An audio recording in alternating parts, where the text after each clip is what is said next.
High, কেমন আছো সবাই? আশা করছি ভালো আছো। আজকে তোমাদের জন্য আমি একটি সিম্পল সোবার স্লিভ ডিজাইন হাতার ডিজাইন নিয়ে চলে এসেছি। একদমই সিম্পল একটি বেল স্লিভ ডিজাইন, বানানো খুবই সহজ। আর লেস দিয়ে ডেকোরেট করেছি। দেখো লেসটা এমনভাবে লাগিয়েছি, লেসটার কিনারাটা ধারটা একদমই দেখা যাচ্ছে না, আন্ডারগ্রাউন্ড হয়ে গেছে, অর্থাৎ ইনভিজিবল হয়ে গেছে। এরকম মেথডে কিন্তু এই কুর্তিটির নিচের দিকের যে ঘের আছে সেই ঘেরের ডিজাইনটাও করেছি। সেই ভিডিওটা যদি তোমরা দেখে না থাকো তাহলে সেটা একবার দেখে নিও। এখানে যে লেসের মাঝখানে কাপড়টা দেখছো, এই কাপড়টা কিন্তু এক্সট্রা করে কেটে লাগাইনি আমি। শুধুমাত্র তুমি তোমার হাতার যতটা রেডি লেন্থ দরকার হয় তার থেকে 2 ইঞ্চি বেশি কাটবে, তাহলেই হয়ে যাবে। আর দেখো স্লিভটা একদম ভিতরের মানে লেস লাগিয়েছি আমি ওপরের, তার ভেতরের দিকে অর্থাৎ উল্টো সাইডে কীরকম লুক এসছে আমি দেখিয়ে দিই। দেখো উল্টো সাইডে কিন্তু লেসগুলো একদম দেখা যাচ্ছে না, তার কারণ হচ্ছে কোনো ধরনের কাপড় কেটে এখানে লাগানো হয়নি। আর তোমরা যারা নতুন সেলাই শিখছো এবং এখনও কামিজ কাটিং করতে পারো না ঠিক মতন, তারা এই কামিজ কাটিংয়ের ভিডিওটি একবার দেখে নেবে, তাহলে খুব সহজেই কামিজ কাট করতে পারবে। আর সেই ভিডিওতেই এই যে হাতাটা রয়েছে সেই হাতাটাও আমি কেটে দেখিয়েছি, সে ভিডিওটা একবার দেখে নেবে। আর দেখো এখানে ফিটিংস কিন্তু আমরা অনেকটা নিচের দিকে বেল স্লিপ প্যাটার্নের করেছি, অর্থাৎ নিচের দিকে ছড়ানো। তো ওপর থেকে নিচের দিকে আমাদের যে কনুই আছে সেই কনুই পর্যন্ত আমরা ফিটিংস দিয়েছি, তারপরে আমরা একটু লুজ রেখেছি। আর দেখো এখানে আমি কামিজের ঘেরের ডিজাইনটাও তোমাদের একবার দেখিয়ে দিচ্ছি, এই ভিডিওটাও তোমরা চাইলে দেখে নিতে পারো।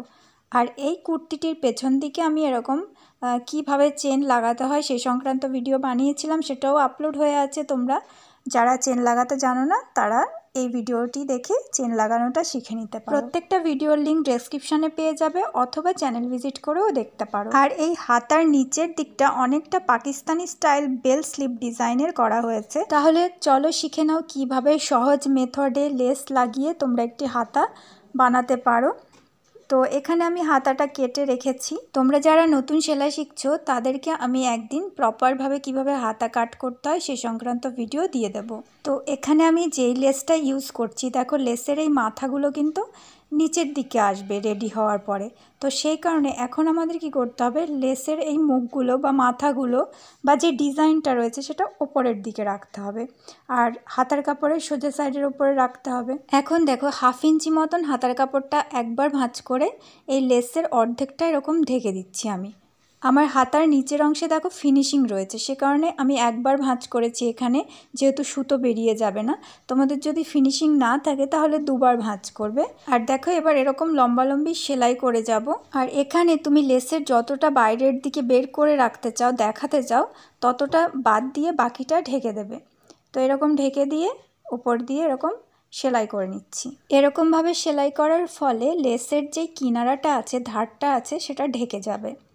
এবার দেখো এই লেসের উপরের দিকের ফুলের মুখগুলো এবার এরকম নিচের দিকে পাঠিয়ে দাও, পাঠিয়ে দিয়ে এর ওপর দিয়ে একটি চাপ সেলাই বসিয়ে দাও। তোমাদের যদি ভিডিওটি ভালো লাগে তবে অবশ্যই লাইক, কমেন্ট এবং শেয়ার করো, আর চ্যানেল সাবস্ক্রাইব করে নোটিফিকেশন বেল আইকনটি প্রেস করে দিও। দেখো এবার এই লেসটা থেকে মোটামুটি 2 ইঞ্চি ওপরে আমি একটি মার্কিং করে নিচ্ছি, আর দাগ টেনে সোজা করে নিচ্ছি। এরকমভাবে দাগ টেনে নিলে না লেসটা একদম সোজাসুজি বসবে। এবার দেখো এই যে দাগ টেনেছি, এই দাগটা বরাবর সেকেন্ড লেসটা বসাবো। সেকেন্ড লেসটা যখন বসাবে তখন লেসের যে ফুলগুলো বা ডিজাইনগুলো সেটা কিন্তু নিচের দিকে রেখে বসাবে। এখন 200 মতন সেলাই মার্জিন নিয়ে সেলাই করে নাও। এক্ষেত্রে তুমি বাইরের দিকে যতটা দেখাতে চাও তার উপরে যেন তোমার সেলাই কিছুতে উঠে না যায়। এখন দেখো ওপরের দিকে এবার যে কাপড়টা আছে না, এই কাপড়টাকে এরকমভাবে ভাঁজ করে আমাদেরকে এই সেলাইটা ঢেকে দিতে হবে। এই সেলাইটা ঢেকে দিয়ে এর ওপর দিয়ে চাপ সেলাই দিয়ে নিতে হবে। এবার এমনভাবে ঢাকবে যেন যেটুকু বাইরের দিকে বের করে রাখতে চাও সেটা যেন ঢেকে না যায়, সেটা বাদ দিয়ে বাকি লেসটা ঢেকে দাও। ব্যাস কমপ্লিট। এরকম পদ্ধতিতে তুমি যতগুলো চাও ততগুলো লেসের লেয়ার এরকমভাবে বসাতে পারো। তো আমি এখানে আরেকটি বসিয়ে নেব। আর খেয়াল করবে লেসটা যখন বসাবে তখন কিন্তু লেসটা বেশি টানবে না। লেস এমনিতেও টানলে এলাস্টিকের মতো লম্বা হয়ে যায় যদি উলের লেস হয়, তো সেই কারণে বেশি টানাটানি করবে না, নর্মালি বসাবে আর আলতো হাতে হালকা করে সেলাই করে যাবে। বেশি টানলে পুরো লেস শুদ্ধ কাপড়ের ডিজাইনটাই কুঁচকে যাবে। দেখো লেস লাগানো হয়ে গেল। এরকম একই মেথডে কিন্তু তোমরা ট্রাউজারের নিচের দিকে অর্থাৎ সালোয়ার বা প্যান্ট প্লাজোর নিচের দিকে বটমে অথবা হাতাতে অথবা জামার ঘেরে যে কোনো জায়গায় এরকম পদ্ধতিতে লেস লাগাতে পারো। তো এবার হাতাটাকে মাঝ বরাবর ভাঁজ করে নিলাম। ফিটিংসের মাপ অনুযায়ী সেলাই করে নিতে হবে। যে কোনো ধরনের হাতাতেই এরকম ডিজাইন করতে পারো।